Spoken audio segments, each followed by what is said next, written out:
The 2000 election may be the most close election ever, even closer than the 2020 election, which, was pretty close and chaotic. That election was decided by 312,650 votes, and you think that's wild. The 2000 election got decided by 537 votes. Yikes, but how could that even be possible? How could 537 votes out of 100 million decide America's president for the next 8 years? That is what I'm going to find out in this video. On election day, polls were almost 50-50, and no one really knew who would win. Al Gore and George Bush was the two candidates, but in a time with political polarization, no matter who won, one half of the country would be sad. And as all of the states began counting votes, the results flew in, and it was very close.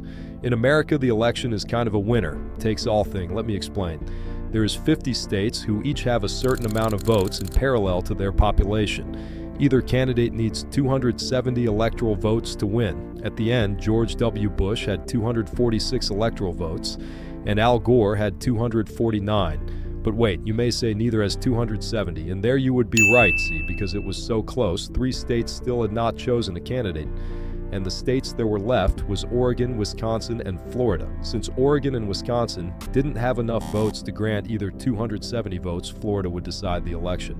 But actually, Florida had been called for Al Gore on multiple networks, but there was actually still 10 minutes left before voting stopped, and now news networks who called Florida for Al Gore took it back, and the race was now very close. Then Fox News said George W. Bush had won Florida, and Al Gore then conceded or gave up to George Bush.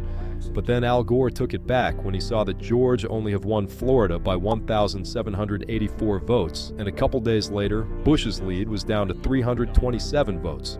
The Florida governor then declares 10 days later that Bush won Florida by 537 votes. Al Gore demanded a recount in 4 Florida counties, and he got permission. Then there came a long legal battle, but Gore didn't give up. Then George Bush took Al Gore to the Supreme Court, and with 7 against 2 justices, Bush won the presidency without the recount being done. And then Al Gore conceded. Good evening. Just moments ago, I spoke with George W. Bush and congratulated him on becoming the 43rd President of the United States.